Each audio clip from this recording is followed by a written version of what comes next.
تو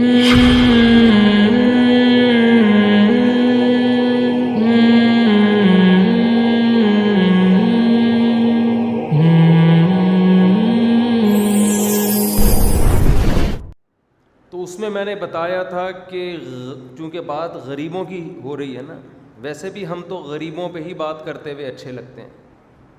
مہنگائی جس حساب سے چل رہی ہے، مہنگائی کے خلاف زبردست جہاد کیا تھا اپوزیشن نے، اور ماشاء اللہ ایسا کامیاب کیا ہے. نکلے تھے مہنگائی کے خلاف، حکومت گرائی اور الحمدللہ مہنگائی کا جڑ سے خاتمہ کر دیا.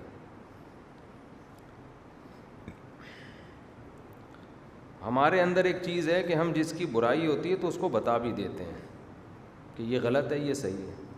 لیکن ہمیں بہت سے لوگ ایسے نظر آ رہے ہیں جنہوں نے قسمیں اٹھائی ہوئی ہیں کہ ہم نے کلمہ پڑھا ہوا ہے اپنے سیاسی لیڈروں کے نام کا. خیر پھر آگ لگ جاتی ہے ان چیزوں سے لوگوں میں. یہ بھی تو بے اعتدالی کے بیلنس آؤٹ ہے نا. اس کا مطلب تو یہ ہے کہ جب اللہ نے معتدل امت بنایا ہے تو اس کا مطلب اگر کسی میں کوئی برائی اچھائی ہے تو اس کو بھی اچھا کہو، برائی ہے تو اس کو برا کہو. یہ تو نہیں کہ برائی کو برا کہو، اچھائی پہ چپ ہو جاؤ، اور اپنے والے کی اچھائی کو اچھا کہو، اس کی برائی پہ چپ ہو جاؤ.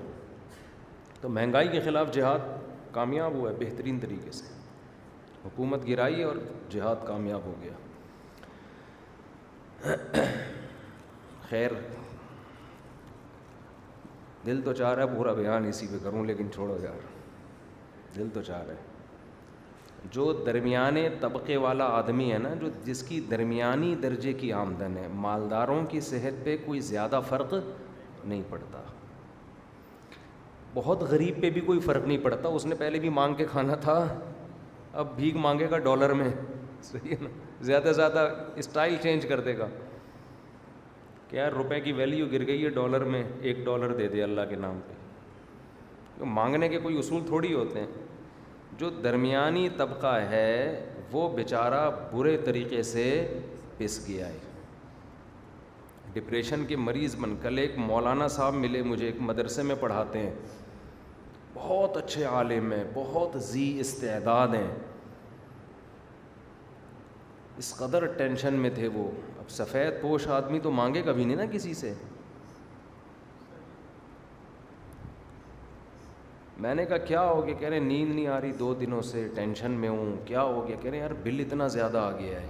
حالانکہ ہم تو بہت، اس نے کہا احتیاط سے بل استعمال کرتے ہیں، بہت زیادہ بل آ گیا ہے. کہہ رہے اتنی تو ہم نے بجلی استعمال نہیں کی ہے. میں نے کہا آپ جائیں کہ الیکٹرک والوں سے. کہہ رہے کوئی سنوائی نہیں ہے. میرا اپنے گھر کا بل آیا ہے گیس کا 50,000، میرے اپنے گھر کا، جس میں گیس کا جس میں ٹوٹل 4 افراد ہوں گے، 3 بچے اور 1 گھر والے، اور میں تو 1/3 ہوں اس میں، یعنی میں بھی پورا نہیں ہوں. تو یوں سمجھ لیں کہ 3 بچوں کو آپ 2 آدمی فرض کر لیں، گھر والے 1، تو یہ 3 افراد اور میں 1/3، 3.25. 3.25 افراد کا جو بل آیا ہے وہ کتنا آیا ہے ماشاءاللہ؟ 50,000. تو میں نے اپنے بڑے بھائی سے کہا بھائی آپ جائیں. وہ ان کو کام نہیں لگایا کیونکہ وہ جاتے رہتے ہیں اس ایریے کی طرف. تو میں نے کہا کہ ان سے کہیں بھائی کہ جہنم کا کنیکشن تو نہیں کہیں ہمارے گھر سے لیا ہوا آپ لوگوں نے؟ چولہا ہی جلتا ہے اور تو کچھ بھی نہیں ہے، گھر میں چولہا ہی جل رہا ہے. اتنا تھوڑی جلتا ہے کہ سارا دن چولہا ہی جلتا رہے. جنریٹر بھی نہیں ہے، اب لگایا جنریٹر ہم نے. یا تو ہوتا نا سارا دن جنریٹر چل رہا ہوتا گیس پہ، لیکن پوری ایڑی چوٹی کا زور لگا دیا. ہر مہینے میں پابندی سے بل جمع بھی کرا رہا ہوں، اس کے اسکرین شاٹ ہیں میرے پاس. تو انہوں نے کہا کہ بھائی شاید کہیں سے لیکیج ہو. اگلے مہینے بل پھر نارمل آ گیا. اگر لیکیج ہوتی تو اگلے مہینے پہ 1 لاکھ آنا چاہیے تھا نا. اس کا مطلب لیکیج نہیں ہے, سسٹم خراب ہے. آپ سے کیلکولیشن میں غلطی ہوئی, تھوپ دیا. اب جو بیچارہ بل جمع کرانے والا ہے نا, وہ کچھ بھی نہیں کر سکتا. وہ کہنے لگے ہم کچھ نہیں کر سکتے, اس میں یہ دینا پڑے گا.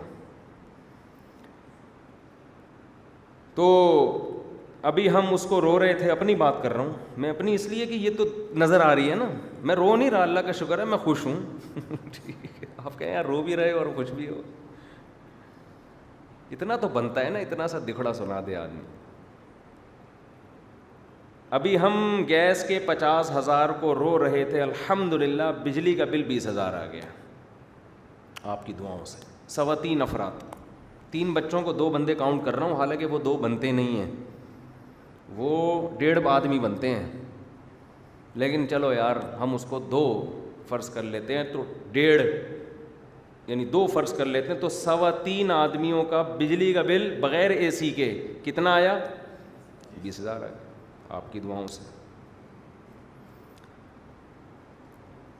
تو 20 یہ ہو گیا, یہ مہنگائی کے خلاف جہاد کے بعد ہوا ہے یہ سب کچھ. 20 یہ ہو گیا, 50 ہو گیا, کتنا ہو گیا؟ 70. کسی کا باپ اس میں پال کے دکھائے 2 بچوں کو, 3 بچوں کو یا 2 بچوں کو یا 1 بچے کو. یہ صرف گیس بجلی کا بل ہے جو ہمارے ہاں اسراف نہیں ہوتا, احتیاط سے استعمال ہوتا ہے.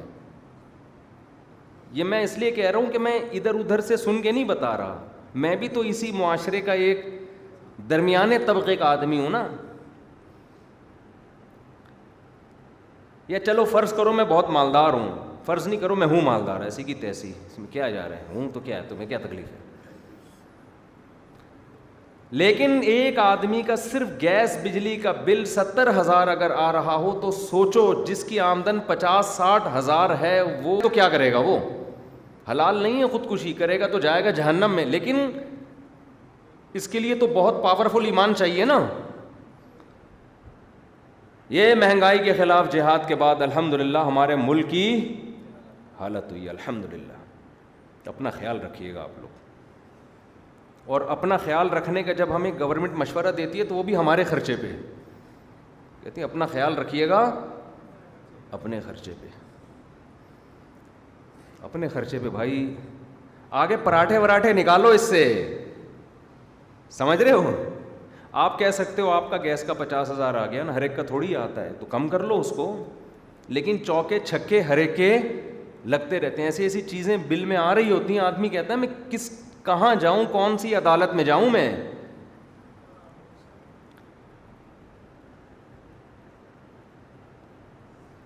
آٹا, دال, گیس, بجلی, یہ سب چیزیں آپ شامل کرو تو درمیانے طبقے کا آدمی وہ تو بیچارہ سوچ رہا ہے کہ میں ٹرک کے نیچے آ کے مروں کسی طریقے سے.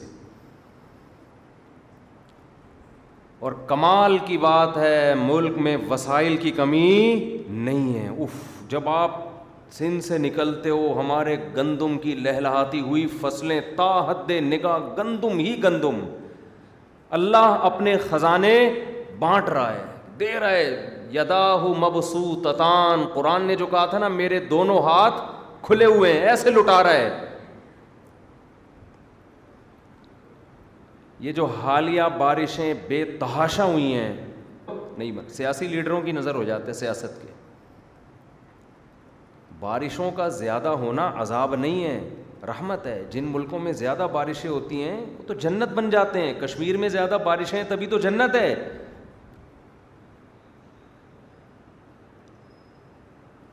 ایسا ہے جیسے کہیں لنگر بٹ رہا ہو اور آپ برتن لے کے کھڑے ہی نہ ہو, آپ کے پاس اس لنگر کو اٹھانے کے لیے برتن ہی نہ ہو. پھر وہ بریانی کی بوٹیاں آپ کے سر پہ آ کے گر رہی ہیں, آپ کے جیب میں جا رہی ہیں, آپ کہہ رہے ہو یہ لنگر بانٹنے والا بڑا ظالم ہے. لنگر بانٹنے والا ظالم نہیں ہے, وہ سخی ہے. آپ برتن کا انتظام کر کے نہیں بیٹھے, آپ کے پاس شاپر ہی نہیں ہے جس میں اس کو جمع کرو. ہمارے رب کی جود و سخا جب جوش مارتی ہے وہ آسمان کے سارے بند کھول دیتا ہے, وہ رحمت کی بارشیں برساتا ہے. ہم نالائق ہیں, اس پانی کو ذخیرہ کرنے کا ہمارے پاس کوئی انتظام نہیں ہے.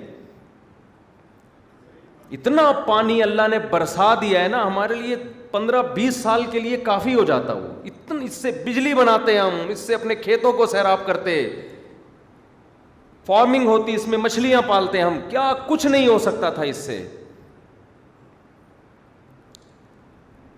لیکن وہی چہرے بدل بدل کے ہم پہ حکومت کرتے رہے ہیں جنہوں نے ڈیم بنانے نہیں دیا, اور ہم انہی پہ خوش ہیں.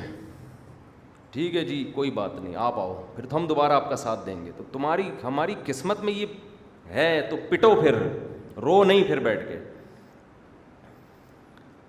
قرآن میں 2 جگہ اللہ نے یہ مضمون بیان کیا ہے, 2 جگہ, جس کو شاعر نے شعر میں بیان کیا.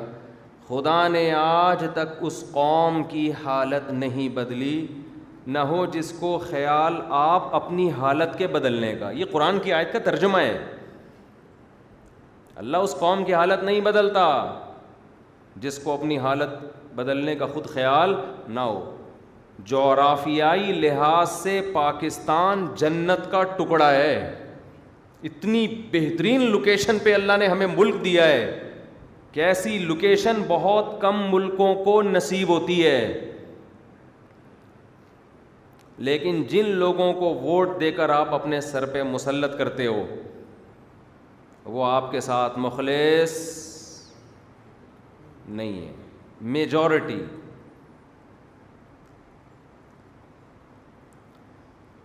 تو میں یہ عرض کر رہا تھا کہ کیا مہنگائی پہ کہاں سے آ گئے ہم.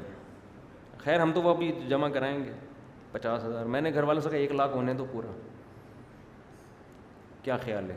50 آ گیا, ابھی تھوڑا اور لگ کے آئے گا, تھوڑا اور لگ کے آئے گا, جب پورا لاکھ ہو جائے گا. تو ریٹ بڑھتے چلے جا رہے ہیں. ویسے میں آپ کو ایک مشورہ دوں, مشورہ بیان سے ہٹ کر بات ہے, لیکن بھائی فائدے کی بات ہو جائے تو اچھا ہے نا. دیکھو, خود کفیل ہونا شروع ہو جاؤ, حکومت پہ ڈپینڈ کرنا چھوڑ دو. پاکستان میں وہ کامیاب ہے جو حکومت پہ بھروسہ نہیں کرتا. یہاں نہیں ہو سکتا. یہاں یہی ہوگا کہ جو بھی, میں زیادہ گہرائی میں جاؤں گا تو پھر مسئلے خراب ہونا شروع ہو جاتے ہیں, کہ کوئی اچھا نہیں یہاں آ سکتا. ایسا لگتا ہے سسٹم کچھ اس طرح کا, الا ماشاء اللہ شاید کوئی ہو جائے. اور ہم ذاتی عیوب تلاش کر کر کے نا, کہ وہ فلانا نے ڈمکانا اس وقت یہ کر رہا تھا تو اس وقت یہ کر رہا تھا, ذاتی چیزوں میں گھستے ہیں, پالیسیوں کو نہیں دیکھتے کہ کس کی پالیسی کیا ہے. خود کفیل ہو جاؤ. خود کفیل سمجھتے ہو بھی میں بتاتا ہوں. حکومت پہ ڈیپینڈ کرنا چھوڑو. بجلی کے لیے سولر پلیٹیں خرید لو جس کو اللہ نے گنجائش دی ہیں. 1 دفعہ کا خرچہ ہو جائے گا, اس کے بعد گورنمنٹ سے کیا ہو جاؤ آزاد. میں نے کھانے کی طرف ہم آتے ہیں, سبزیاں. میں نے ایک بیل لگائی اس کی, توریوں کی. لوگ کہہ رہے ہیں بھائی ہم دین کی باتیں سننے کے لیے بیٹھے ہیں, تو یار یہ ڈپریشن سے بچو گے تو کچھ کرو گے نا, نماز پڑھو گے, روزہ رکھو گے. کیا خیال ہے؟ اب جو 50,000 کا بل جیب میں لے کے بیٹھا وہ, اس کو جمعے کا بیان سمجھ میں آئے گا؟ بولو. جس کو پتا ہو ٹماٹر 450 روپے کلو چل رہا ہے, جس کے پاس بہت پیسہ ہے وہ تو اٹھا پوری ریڑھی لے آئے گا, لیکن غریب تو ایک ایک ٹماٹر کو اٹھا کے دیکھے گا غور و فکر سے, اس کا ویٹ کتنا ہے. سمجھ رہے ہیں نا, وہ تو دیکھ دیکھ کے ٹماٹر لے رہا ہے. تو میں نے لگائی اس کی توریوں کی بیل, اور دے مار 4.5 توریاں نکلنا شروع. اچھا, جو چیز فری میں ملتی ہے انسان اس کی قدر نہیں کرتا. اچھا, توری کا ذائقہ بڑا مزے کا, ایسے ہی میٹھی, آرگینک چیز تو آرگینک ہوتی ہے. میں نے جب زیادہ نکل گئی کاٹ کے جمع کی, تو ہمارے ایک شاگرد جو میرے گھر کی سبزی لے کر آتا ہے, اس نے کہا کہ یہ مارکیٹ میں پتہ نہیں کتنے روپے کلو بک رہی تھی, مجھے 200 روپے کلو بک رہی ہے, تو یہ آپ کے پاس 1000 روپے کا مال پڑا ہوا ہے فری میں. میں نے کہا گھر والوں کو ٹوپی کراتے ہیں اس کو مارکیٹ میں بیچ دے. مذاق کیا اس سے, یہی بزنس شروع کرتے ہیں. کیا خیال ہے؟ 4-5 نکال لے, باقی کسی کو پہنا دے. اپنے پاؤں پہ کھڑے ہونا پڑے گا. انڈوں کے لیے آپ مرغیاں پالیں. لوگ کہتے ہیں اس کو کھلائیں کہاں سے ہم مرغیوں کو, وہ بھی تو باجرہ خریدنا پڑے گا نا. متوسط طبقے کے آدمی کو میں بتا رہا ہوں, مالداروں کی سمجھ میں یہ باتیں نہیں آئیں گی. تو انڈوں کے لیے آپ مرغیاں پال لو. مرغیوں کو کھلائیں کہاں سے؟ فری میں تو کوئی بھی انڈا نہیں دیتا بھائی, کیا خیال ہے؟ فری میں کوئی بھی کچھ نہیں دیتا. بہت سارے طریقے ایسے ہیں. گھر میں بچی ہوئی روٹیاں ان کو ڈال دو. جانور نخرے باز نہیں ہوتا کہ اس کو پیزے برگر چاہیے. نیٹ پہ بہت سارے طریقے ہیں کہ آپ کیسے کم سے کم, میں نے جو پالی ہوئی ہیں شوق میں پالی ہوئی ہیں, کہیں یہ نہ سمجھے ہائے مفتی صاحب انڈے خریدنے کے پیسے نہیں ہیں, چلو 3 انڈے ہماری طرف سے روزانہ مفتی صاحب کے لیے. تو آپ اپنے پاؤں پہ کھڑے ہو جائیں, خود اگائیں خود کھائیں. اس کے بغیر پاکستان میں متوسط طبقے کے آدمی کے لیے زندہ رہنا بہت مشکل ہے. وہ ورنہ جائے گا ٹینشن میں. اور یہ حالات بظاہر صحیح ہوتے نظر نہیں آ رہے. جن ماہرین سے ہمارے رابطے ہیں ان سے ہم پوچھتے ہیں بھائی ملک کی معیشت کہاں جا رہی ہے, وہ کہہ رہے ہیں بظاہر ایسا لگتا ہے کہ اور ہی ڈاؤن ہوگی. باتیں اچھی کرنی چاہیے لیکن کیا کریں, اب حالات ایسے جا رہے ہیں تو یہ اور ہی ڈاؤن ہونے کا خطرہ ہے, کیونکہ مہنگائی کے خلاف زبردست جہاد ہوا تھا ابھی تھوڑے دن پہلے. خیر, میں اب اپنے اصل ٹاپک کی طرف آتا ہوں. اچھا, اسکول کی فیسیں دیکھو یار, وہ ظاہر ہے جب پٹرول بڑھے گا تو وہ جو بچوں کے لان لے جانے والا جو آپ نے وین لگوائی ہوئی ہے اس کے تو وہ تو غریب آدمی وہ تو بڑھائے گا پیسے, وہ مجبور ہے. اسکول والے پھر وہ بھی قیمت بڑھائیں گے, تو بس گئے کام سے. چھوڑو, اپنا اسکول کھولو, حقیقت ہے اس میں اپنے بچوں کو پڑھاؤ, اس سے ارننگ ہوگی. اب جتنی مہنگائی بڑھے آپ فیسیں بڑھاتے چلے جاؤ, یہ طریقہ صحیح ہے. آپ کے بچے آپ کے اپنے اسکول میں اور دوسروں کے بچوں کو بھی آپ پڑھاؤ گے. آپ توریاں خود اگاؤ گے, کھاؤ گے بھی اور بیچو گے بھی. یہ سیٹ اپ چلے گا زبردست طریقے سے. تو